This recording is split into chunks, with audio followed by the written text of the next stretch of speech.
Vamos dar continuidade ao estudo do protocolo TCP.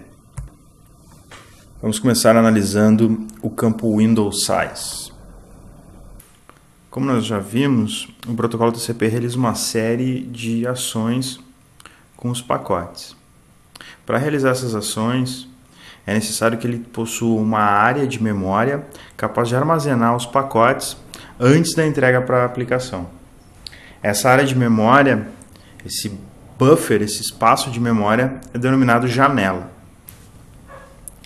Sempre que uma estação envia um pacote TCP, ela informa através do campo Window Size qual o tamanho em bytes disponível para recebimento de pacotes. Então, o campo Window Size ele informa qual o tamanho da janela de recebimento disponível em bytes. A partir do tamanho informado, cria-se o controle de fluxo de envio de pacotes, ou seja, ao receber um pacote TCP, a estação sabe quantos bytes ela pode enviar para outra estação sem sobrecarregar, sem lotar esse espaço de memória. Isso é o controle de fluxo. Vamos ver o exemplo do funcionamento desse controle. Imagine que a área em azul é o espaço disponível no destino. Então, esse é o tamanho em bytes da janela de destino. No momento que nós temos essa definição de tamanho de janela, nós podemos classificar os pacotes que queremos enviar até esse destino. Esses três primeiros pacotes são pacotes que já foram enviados e já foram reconhecidos através do Acknowledgement Number. Então, esses pacotes, o remetente já tem certeza de que foram entregues corretamente. O pacote 4 e 5 são pacotes que foram enviados, porém ainda não se recebeu o Acknowledgement Number, ou seja, nós estamos aguardando, a estação está aguardando o recebimento do Acknowledgement Number para conseguir reconhecer esses pacotes como tendo sido entregues corretamente. Os pacotes 6 e 7, eles podem ser transmitidos porque eles têm espaço disponível na janela do destino, ou seja, a estação remetente pode enviar esses dois pacotes, ainda não enviou, mas pode enviar esses dois pacotes. E os pacotes 8 e 9, eles não podem ser enviados porque não existe espaço disponível na janela do destino.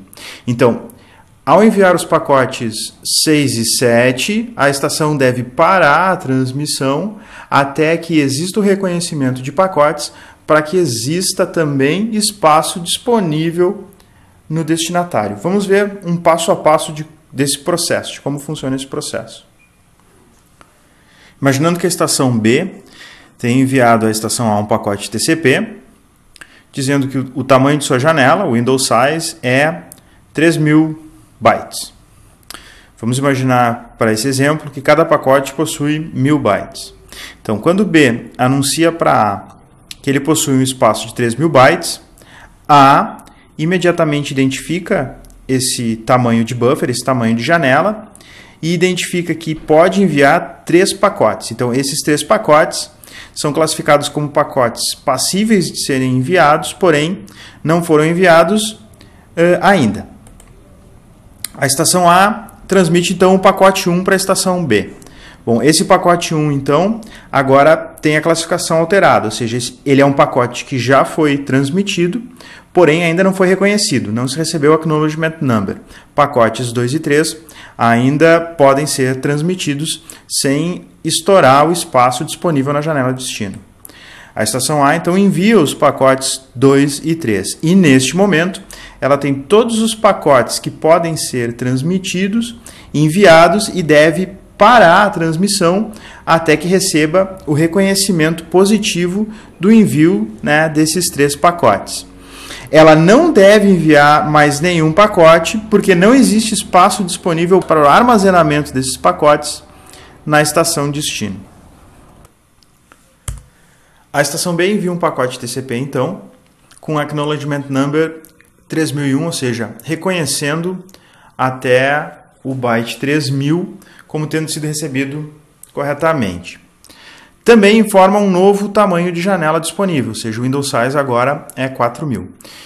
Isso pode acontecer durante uma conexão normal, ou seja, o tamanho da janela ele pode variar dentro de uma mesma conexão.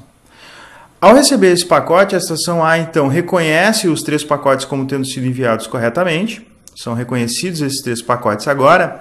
E essa janela, a gente diz que ela desliza para o lado.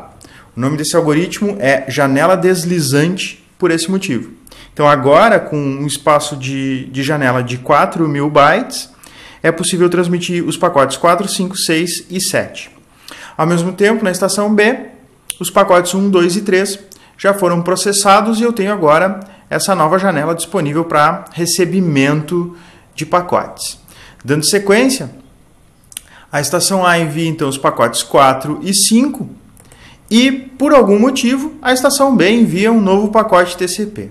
Agora reconhecendo os pacotes 4 até 5.000, ou seja, os pacotes 4 e 5, como tendo sido reconhecidos positivamente.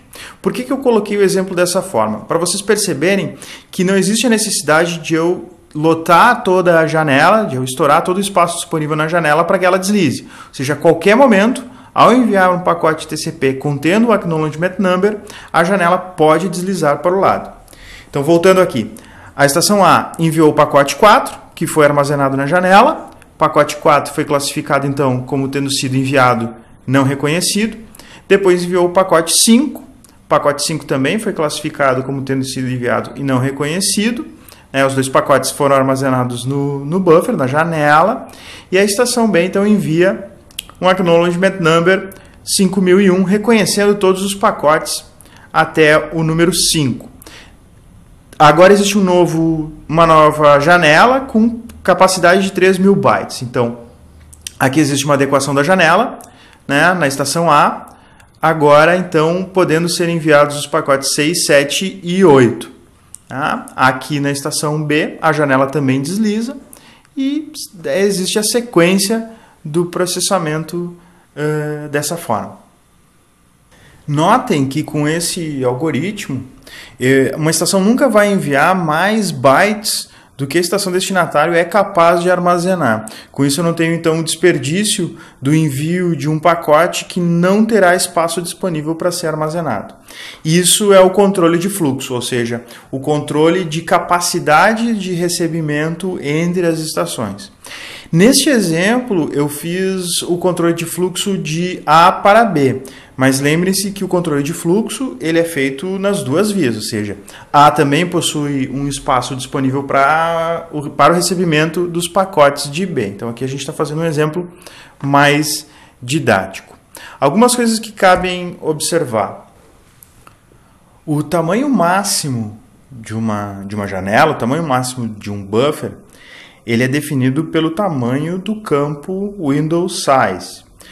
Como nós temos apenas 16 bits no campo Windows Size, isso significa que o valor máximo que eu posso transmitir nesse campo é 65.535, ou seja, uma janela pode ter no máximo 64 KB, o que é muito pouco para as aplicações atuais. Vocês imaginem que num fluxo bastante grande de dados, a estação deveria enviar no máximo 64K e aguardar o Acknowledgement Number, depois enviar mais 64K e assim por diante.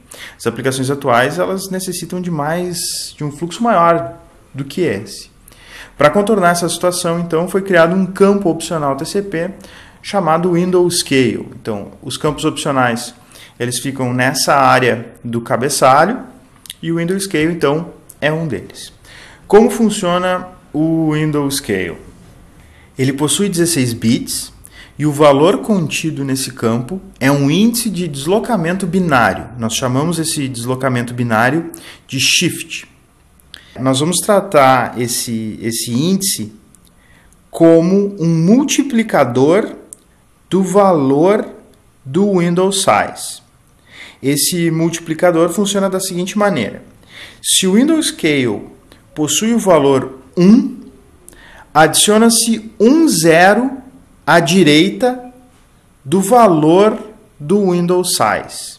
Ou seja, se realiza uma multiplicação por 2 do valor do Windows Size.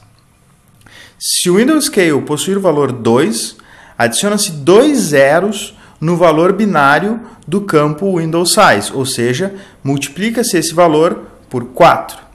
Com o valor 3, o Windows Scale adiciona 3 zeros à direita do valor binário do Windows Size, ou seja, existe uma multiplicação por 8.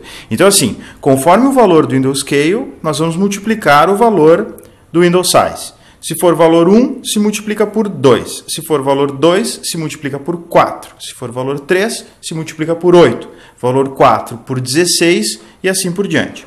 O deslocamento máximo, ou seja, o valor máximo que o Windows Scale pode possuir é de 14, ou seja, no máximo se adiciona 14 zeros à direita do valor do Windows Size. Então aqui nós temos um exemplo. Se nós temos um Windows Size de 50 KB, o valor em binário é esse aqui, que vocês estão vendo.